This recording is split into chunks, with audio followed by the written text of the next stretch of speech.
Hello guys, depth queen स्वागत करती है अपने डार्क डेप्थ वर्ल्ड में। और आज मैं बात करने वाली हूँ कुलजीत रंधावा के बारे में। कुलजीत रंधावा के बारे में आप बीते दिनों यूट्यूब पर कुछ बातें सुन रहे हैं और मुझे एक तरीके से अच्छा लग रहा है कि फाइनली कुलजीत रंधावा के बारे में इतने सालों के बाद जो है बात होनी शुरू हुई है। उस लड़की की मेहनत, उस लड़की के काम के बारे में बात होने लगी है, जो शायद उस वक्त इतनी नहीं हो पाई क्योंकि वो ज़माना सोशल मीडिया का नहीं था। ये बात थी सन 2006 की, जब ये खबर फरवरी 8 को हमें पता चला कि कुलजीत रंधावा ने अपने ही हाथों से अपने आप को जो है वो ख़त्म कर लिया है अपने ही फ्लैट में, जो कि एक बहुत बड़ी उस समय की एक ब्रेकिंग न्यूज़ बनी थी। और लोगों को समझ ही नहीं आया था कि ये हुआ क्या है, क्योंकि एक ऐसा शख्स जो इतना ज़्यादा अपने प्रोफेशनल फ्रंट पर एक्टिव है, एकाएक उसकी इस तरह की खबर सुनने को मिलती है तो आप बहुत ज़्यादा शॉक्ड हो जाते हो कि ये कैसे हो सकता है। नॉर्मली हम अक्सर इस तरह के जब केसेस सुनते हैं तब हमें समझ में आता है कि भाई काम नहीं था, या लव लाइफ में प्रॉब्लम थी, या डिप्रेशन चल रही थी। यहाँ पर कुलजीत रंधावा की जो ज़िंदगी थी वो काफ़ी ज़्यादा मिस्टीरियस भी थी, लेकिन उन्होंने जो सुसाइड नोट लिखा इस दुनिया से जाने से पहले, उसमें उन्होंने ऐसा कुछ भी नहीं लिखा कि किसी पर भी हम संदेह कर सकते हैं या किसी परिस्थिति पर भी हम संदेह कर सकते हैं, क्योंकि जो भी उन्होंने किया है वो अपनी स्वेच्छा से किया है, बिना किसी को गुनहगार ठहराए हुए।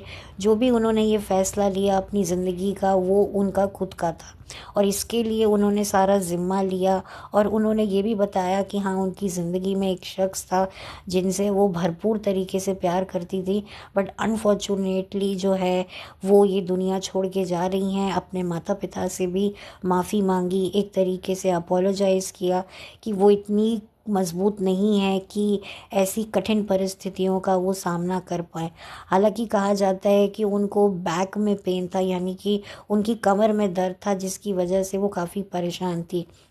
और उन्होंने ये भी उनके सुसाइड नोट में था कि वो इस प्रेशर के, जो लाइफ का जो प्रेशर है, जो करियर का जो शायद प्रेशर है, उसको वो कोप अप नहीं कर पा रही हैं, जिसकी वजह से जो है वो ये कदम उठा रही हैं। देखिए, बहुत कम ऐसे लोग होते हैं जो दूसरे शहर से आकर मुंबई जैसे एक महंगे शहर में इतने कम वक्त में इतना नाम बना लेते हैं। आप सोचिए, सिर्फ 30 साल की थी कुलजीत रंधावा, उन्होंने अपनी ज़िंदगी को ख़त्म कर लिया। उनके पास वो सब था, किसी भी चीज़ की कोई कमी नहीं थी। नॉर्मली जो स्ट्रगलिंग लड़के लड़कियां होते हैं उनको इस बात का मसला होता है कि उनके पास काम नहीं है, लेकिन यहाँ पर कुलजीत रंधावा के पास अनगिनत प्रोजेक्ट्स थे और कुछ प्रोजेक्ट्स तो उनके आने भी वाले थे, बात चल भी रही थी। उनका जो लास्ट शो था वो सहारा वन पे आता था, कोहिनूर करके, जिसको काफ़ी ज़्यादा लोग अप्रिशिएट कर रहे थे और कहा जाता है कि उसका सेकंड सीज़न की भी प्लानिंग हो रही थी। लेकिन कुलजीत रंधावा की डेथ के बाद जो है ये जो सीज़न 2 का जो कॉन्सेप्ट था वो इस शो का जो है वो कहाँ का कहाँ चला गया। इनफैक्ट दोबारा सीज़न तो आया ही नहीं और ये चैनल भी बंद हो गया। जी हाँ, सहारा वन जो है वो काफ़ी सालों पहले जो है वो बंद हो चुका है। हालांकि वो एक वक्त पे काफ़ी हिट चैनल हुआ करता था, बहुत सारे हिट शोज़ उस पे आया करते थे। वो भी एक स्ट्रॉन्ग चैनल के रूप में, एक मजबूत चैनल के रूप में सामने आया था, जहाँ पर एक और जी टीवी या आप कह सकते हैं सोनी टीवी बहुत ज़्यादा पॉपुलर थे। ऐसे में सहारा वन भी जो था वो पीछे नहीं था। तो ये उस दौर की बात है और जब ये न्यूज़ निकल के आई तो सब लोग हैरान हो गए। देखिए, ये तो बात थी सुसाइड नोट की, जो भी कुलजीत रंधावा ने लिखा, लेकिन हो सकता है उनकी लाइफ में इससे भी ज़्यादा मसले हों, या हो सकता है क्या यही रीज़न हो। देखिए, मैं अगर अपना पर्सनल अगर टेक रखूं तो मुझे थोड़ा सा अजीब तो लगा था कि ये कोई इतना बड़ा मसला नहीं था, लेकिन अगर यही इकलौता एकमात्र मसला था जिसकी वजह से उन्होंने ये स्टेप लिया तो माफ़ी चाहती हूँ, ये तो फिर बहुत ही ज़्यादा गलत था। मैं मानती हूँ जब कोई फिज़िकल आपको कोई प्रॉब्लम होती है, कोई यातना होती है, है तो यकीनन हम इरिटेट हो जाते हैं, हम फ्रस्ट्रेटेड हो जाते हैं, हम थोड़े से बेचैन हो जाते हैं, हम थोड़े नेगेटिव, क्या बहुत नेगेटिव हो जाते हैं। लेकिन इतनी जल्दी हार मानना, और कुलजीत की जो पर्सनालिटी थी उसमें बहुत एक्स फैक्टर था। वो खूबसूरत भी थी, उनके पास एक्स फैक्टर भी था, और इस तरह के जो कॉम्बिनेशन होते हैं वो बहुत कम लोगों में होते हैं। ख़ास तौर पे अगर मैं लड़कियों की बात करूं, एक्ट्रेसेस की बात करूं, कई एक्ट्रेसेस सुंदर नहीं होती लेकिन उनमें एक्स फैक्टर होता है। कईयों में जो है, कई लड़कियां होती हैं वो खूबसूरत तो बहुत होती है पर उनमें एक्स फैक्टर नहीं होता, और कुछ में तो दोनों भी नहीं होता। फिर भी उनकी जो डेस्टिनी होती है वो इतनी स्ट्रांग होती है कि वो कहाँ से कहाँ पहुँच जाती हैं। लेकिन कुछ ऐसी लड़कियां होती हैं जो खूबसूरत भी रज के होती हैं, एक्स फैक्टर भी उनका बड़ा अच्छा होता है, और उनकी किस्मत भी बड़ी उनका साथ देती है। और यही चीज़ें थी कुलजीत रंधावा के पास। लेकिन मुझे समझ में नहीं आया कि उस लड़की ने ऐसा क्या देखा, क्या उसको महसूस हुआ, क्या उसकी सिचुएशन थी, ये तो वही जानती थी। और अनफॉर्चुनेटली जो है ये राज जो है उसकी डेथ के साथ ही चला गया। देखिए, जितना मैं पिछले 4 साल से इस बॉलीवुड इंडस्ट्री या ग्लैमर इंडस्ट्री को समझ पाई हूँ, मैंने अपनी हर वीडियो में ज़्यादातर ये कहा है कि ये जितनी ग्लिटरिंग लाइफ दिखती है बॉलीवुड की एंटरटेनमेंट इंडस्ट्री की, असल में ये बड़ी गहरी डार्क लाइफ होती है। तो हो सकता है कि ऐसी गहरी डार्क जो लाइफ है उससे शायद जो है कुलजीत को कोई मसला हो, कोई समस्या हो। खैर, मैं अब इस टॉपिक पर मैं बात तो कर रही हूँ, लेकिन मैं अब उनकी डेथ की और डीप डिटेल पे जाने पर भी मुझे थोड़ा सा इशू है, क्योंकि इतने साल हो चुके हैं। लेकिन फिर भी खैर, जो कुलजीत को फेस कुलजीत कर रही थी वो तो वही जानती है। नॉर्मली भी मैंने देखा है, बहुत सारी लड़कियां होती हैं जो इस इंडस्ट्री में कोप अप नहीं कर पाती हैं। यहाँ की शर्तें, यहाँ का लाइफस्टाइल, यहाँ के जो कायदे कानून होते हैं वो उनको ठीक से फॉलो नहीं कर पाती हैं, जिसकी वजह से कुछ ऐसी भी लड़कियां होती हैं जो गलत चुंगल में फंस जाती हैं। तो जब वो उससे निकल नहीं पाती हैं तो इस तरीके के रास्ते वो इख्तियार करती हैं। देखिए, इसमें सबसे ज़्यादा जो कोई शख्स जो होता है, किसी को सबसे ज़्यादा फ़र्क पड़ता है तो वो आपका परिवार है, जो जीते जी खत्म हो जाता है। आपने तो एक ही बारी अपनी जान ले ली, लेकिन जो परिवार है वो तिल तिल करके मरता है। कुछ लड़कियां तो प्यार मोहब्बत के चक्कर में, इनफैक्ट लड़के लड़के तो खैर बहुत कम प्यार मोहब्बत के चक्कर में ऐसी हरकतें करते हैं, लेकिन लड़कियां ज़्यादा करती हैं। तो मैं लड़कियों को भी कहूँगी कि कोई फ़ायदा नहीं है। जिसके लिए तुम जान देती हो वो तो भविष्य में जाकर किसी और को अपनी जान बना लेगा, और उस जान से 2 या 3 और जानें पैदा कर लेगा। तुम क्या करोगी? तुम्हारे लिए तो हर कोई सोचेगा भाई क्या कर लिया इस लड़की ने। जो इस तरह की हिमाकत करते हैं, जो लड़के लड़कियां खुद से अपनी सुइच्छा से अपने प्राण त्यागते हैं, समाज उनको कभी माफ़ नहीं करता। समाज क्या, अध्यात्म भी उनको कभी माफ़ नहीं करता। आप किसी भी धर्म को देख लें उठा करके, आत्महत्या को बहुत गलत कहा गया है, और उसके बहुत जो परिणाम हैं वो भी बहुत ज़्यादा गंभीर परिणामों को आपको भुगतना पड़ता है। लेकिन अनफॉर्चुनेटली क्या होता है कि कुछ लोग इतने क्या कमज़ोर होते हैं, ठीक है हमें बुरा लगता है, हम बहुत ज़्यादा, हमें इफ़ेक्ट होता है, हम टची होते हैं, लेकिन अपनी लाइफ को ख़त्म कर लेना, और इतनी बड़ी कोई इशू भी नहीं था। लेकिन इस सबसे जो सबसे ज़्यादा नुकसान हुआ वो कुलजीत की फैमिली को हुआ। वो बेचारे तो अब किस तरह से अपनी ज़िंदगी बिता रहे होंगे, वो दर्द उनके सीने में थ्रू आउट लाइफ रहेगा कि हमारी बेटी थी जिसने इस तरह का स्टेप उठाया। तो उन्होंने यकीनन अपने नोट में जो है अपने फैमिली से माफ़ी मांगी, लेकिन माफ़ी मांगना ही काफ़ी होता है। आप देखिए, बहुत सारी लड़कियां हैं जो कुछ बनना चाहती हैं, करना चाहती हैं, लेकिन ना उनके पास हालात होते हैं, ना उनके पास जो है एक अच्छी शक्ल सूरत होती है। कुछ लोग तो ऐसे हैं जो सालों साल से बिस्तर पर पड़े हैं और अपने आप को ज़िंदा रखे हुए हैं। ऐसी ऐसी क्रॉनिक सिचुएशन से वो गुज़र रहे हैं, फिर भी उन्होंने अपने जज्बे को ज़िंदा रखा है। वो जानते हैं कि वो अपने आप को एक झूठी उम्मीद दे रहे हैं, लेकिन फिर भी वो उसी झूठी उम्मीद के सहारे पूरी ज़िंदगी काट रहे हैं। बहुत भारी अपमान, कभी कभी बहुत चीज़ें उन्होंने भी फेस करते हैं, लेकिन फिर भी वो लड़ रहे हैं। लेकिन यहाँ पर छोटी छोटी बात पर, अगर यही बात जो है कुलजीत की है, हालांकि इसके अलावा कोई और बात थी वो मुझे नहीं पता, लेकिन अगर थी या नहीं थी वो तो कुलजीत ही जानती थी। लेकिन अगर यही मैटर है एग्जैक्टली जैसा कि उसके नोट में लिखा है, तो ये बहुत ज़्यादा डिस्टर्बिंग है कि इतनी छोटी सी बात के लिए। देखिए, मैं मानती हूँ अगर आप किसी चीज़ का प्रेशर झेल नहीं पा रहे हैं तो फिर आप उससे वॉकआउट कर सकते हैं। दुनिया आपको एक बार भगोड़ा बोलेगी, दो बार भगोड़ा बोलेगी, लेकिन आपकी जान तो बची रहेगी। बहुत सारी लड़कियां हैं जिनके साथ बहुत गलत होता है या उनके वीडियोस वगैरह बन जाते हैं जिसकी शर्म की वजह से वो अपने आप को ख़त्म कर लेते हैं। लेकिन मैं आपको एक बात बताऊं, ठीक है वो वक्त काफ़ी कठिन होता है, अगर आपने वो वक्त निकाल लिया ना उसके बाद हर कोई भूल जाएगा। सोशल मीडिया पर एक कपल थे जिनकी काफ़ी पर्सनल फ़ोटोएं वायरल हुई थी और काफ़ी ज़्यादा इसकी हाइप हुई थी। पति रोते रोते आया था, प्लीज़ मत दिखाओ, ये मत करो, हमारा बच्चा होने वाला है। लेकिन अब क्या हुआ, धीरे धीरे लोग भी देखा जाए तो सेंसिबल थे, उन्होंने भी इस चीज़ पर ज़्यादा बात नहीं की और जिन लोगों का मकसद था उनको बदनाम करने का वो भी पूरा नहीं हुआ। देखिए, क्यों आपको धमकाया जाता है कि हम ये चीज़ पब्लिक में दिखा देंगे, क्योंकि उनको पता है पब्लिक देखेगी, बात करेगी, बदनामी होगी, तो इसी डर से जो है वो उनको डराते हैं। लेकिन अब आम जो पब्लिक है वो भी समझती है, वो भी जो है इतने बहुत समझदार है, वो भी जानती है कि भाई कौन सी चीज़ कैसे हुई है, किस वजह से हुई है, तो वो भी अब एक बड़प्पन दिखाती है। अब वो जो कपल है वो वापस से अपनी एक नॉर्मल लाइफ लीड कर रहे हैं, काम कर रहे हैं। तो ये एक बहुत बड़ी जो है एक सीख है जो सीखनी चाहिए। बहुत सारे ऐसे लड़के लड़कियां हैं जो गलत कामों में फंस जाते हैं, अब वो बाहर नहीं निकल सकते, इधर नहीं जा सकते, उधर नहीं जा सकते, तो वो सोचते हैं कि हम इस तरह का कोई ड्रास्टिक स्टेप उठाएं। लेकिन मैं यही कहूँगी कि प्लीज़, बहुत सारे रास्ते होते हैं।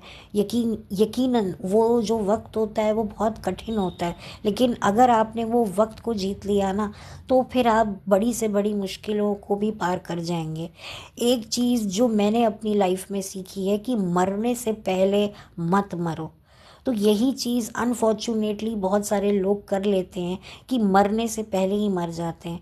बहुत कुछ, अगर आज कुलजीत जिंदा होती तो बहुत कुछ वो अपनी लाइफ में कर रही होती, आज वो भी एक अच्छी खासी एज की होती, उसकी भी लाइफ होती, करियर होता, बिजनेस होता, मैरिज होती नहीं होती, बच्चे नहीं होते, लेकिन एटलीस्ट वो जिंदा होती, वो अपने पेरेंट्स अपनी फैमिली को संभाल रही होती, कुछ ना कुछ तो वो कर रही होती। बहुत कुछ था उसके लिए लाइफ में करने का। लेकिन इन सब बातों के बारे में ना सोच करके इस सिचुएशन से का ये हल निकालना, फिर तो देखिए ना कई ऐसे लोग हैं जिनके हाथ पैर कट जाते हैं और आर्टिफिशियल हाथ से पैर से वो सरवाइव करते हैं और कहाँ से कहाँ पहुँच जाते हैं। इसका सबसे बड़ा उदाहरण अगर मैं दूं तो मैंने पहले भी बात करी है सुधा चंद्रन जी की। सुधा चंद्रन जी भी बहुत ज़्यादा निराश हो गई थी जब उनका पैर कट गया था, लेकिन फिर उसके बाद वो उठी, आगे बढ़ी और देखिए कुदरत ने उनका कितना साथ दिया, वो कितनी बड़ी एक्ट्रेस बनी। रमोला सिकंद जो उनका शो था वो आया था सन 2001 में और रातों रात वो स्टार बन गई थी। अगर सुधा चंद्रन भी ये बात सोच लेती कि अब मैं नहीं जीऊँगी, तो क्या वो एक सुधा चंद्रन एक मिसाल बन के आप लोगों के सामने आती।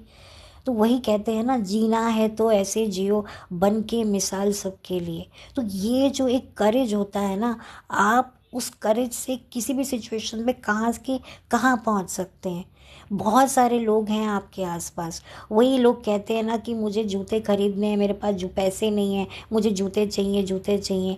लेकिन अचानक से उसकी निगाह एक ऐसे शख्स पे पड़ती है जो जूते पहन ही नहीं सकता क्योंकि उसके पैर ही नहीं होते।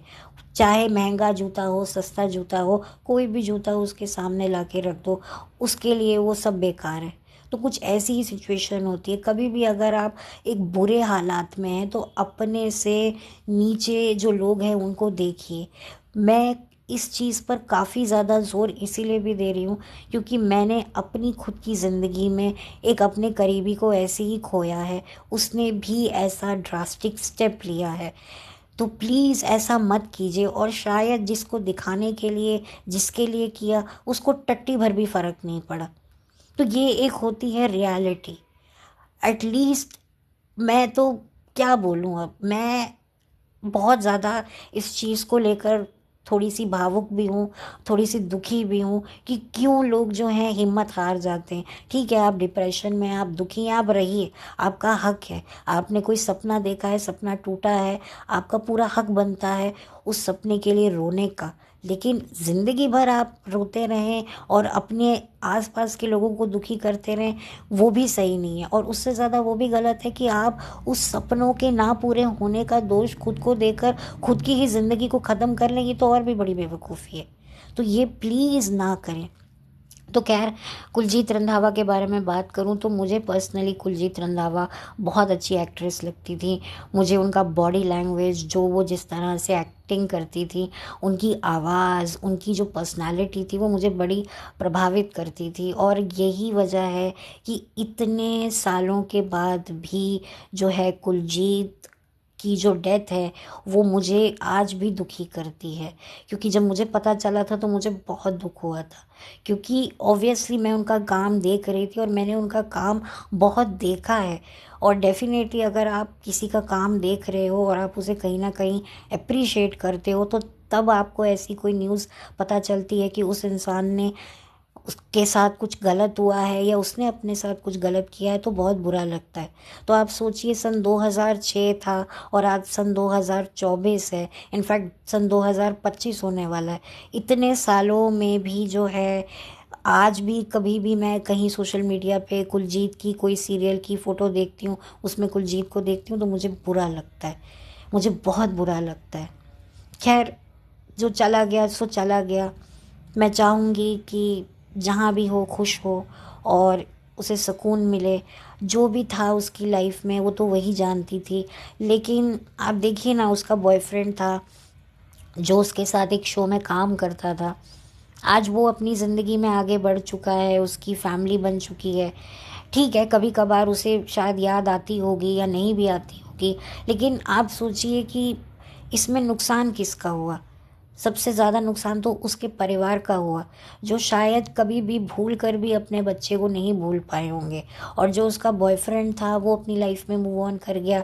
ठीक है, मूव ऑन करना गलत नहीं है, लेकिन कई लड़कियां होती हैं जो प्यार मोहब्बत के चक्कर में, कई लड़के भी आजकल जो होते हैं प्यार मोहब्बत के चक्कर में फ्रस्ट्रेटेड हो जाते हैं, गलत कदम उठाते हैं। तो उनको भी मैं यही कहूँगी कि देखो, जिस रिलेशनशिप में मूव ऑन बना है, डाइवोर्स बना है, वो रिलेशनशिप सच्चा नहीं है।